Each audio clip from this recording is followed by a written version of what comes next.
Como parte da introdução, né, a gente também não pode deixar de falar da teoria microbiana das fermentações, né? Hoje a gente sabe, né, que os micro-organismos eles atuam, né, fermentando compostos que produzem bebidas, por exemplo, como a cerveja tão apreciada, né? Então, os povos antigos eles já usavam a técnica de fermentação mesmo sem conhecer, né, para a produção de vinhos. A gente cita o Dionísio na Grécia, do que uma cerveja produzida à base de arroz na China cerca de 2.300 anos antes de Cristo.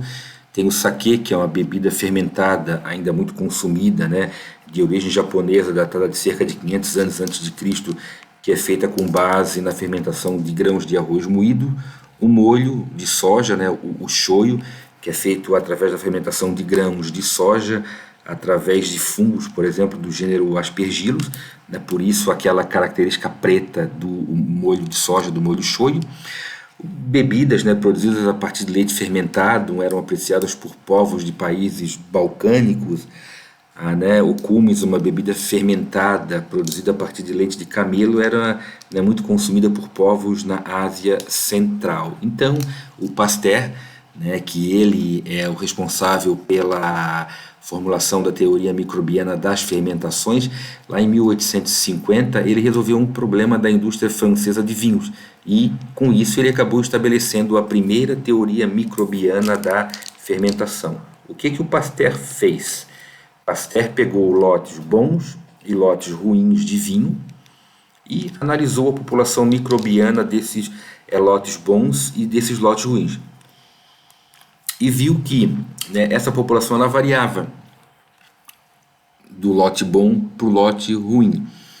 Então, ele sugeriu que dos lotes bons se fizesse a seleção desses micro-organismos, que seriam micro-organismos de qualidade, e esses micro-organismos, né, presentes nesses vinhos de qualidade, quando adicionado ao suco de uva aquecido e resfriado, né, ele não pode ser aquecido, eu não posso jogar o vinho com cepas boas, né, e chama de cepa esses grupos de micro-organismos, né, dentro de um suco de uva fermentado. Por quê? Porque o calor vai matar o micro-organismo.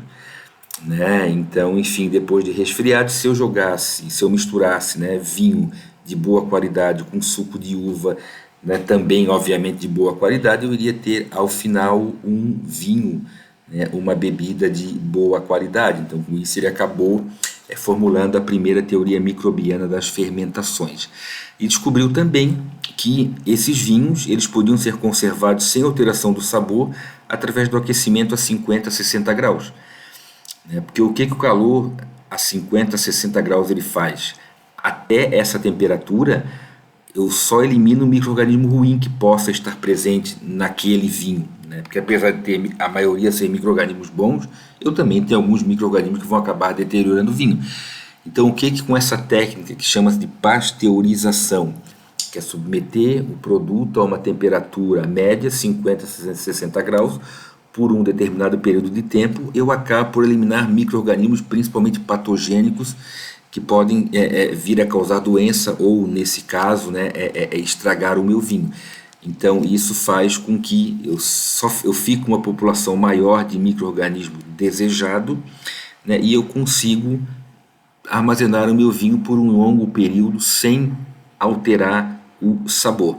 Né? Então, essa técnica, descoberta por Pasteur, ela recebeu o nome de pasteurização, que se usa até hoje, né, para fazer conservação de alimentos. Por exemplo, leite em saquinho é um leite pasteurizado. Okay? E aí, com a descoberta dos micro-organismos, outras teorias foram formuladas, como, por exemplo, a teoria microbiana das doenças. Né? Então, lá em 1546, o Francastoro ele afirmou que seres pequenos eram causadores de doenças, eram transmitidos de pessoas para pessoas. Então, pequenos seres que não se sabia quais eram transmitidos de pessoas para pessoas, né? E acabavam por transmitir doença. O que a gente sabe hoje, nessa época de pandemia, se fala muito em distanciamento social para evitar, né, que esses seres causadores de doenças sejam transmitidos de pessoa para pessoa por contato, pelo ar, enfim. O Planck, no século XVII, ele afirmou que diferentes doenças eram causadas pelos animálculos de Leeuwenhoek.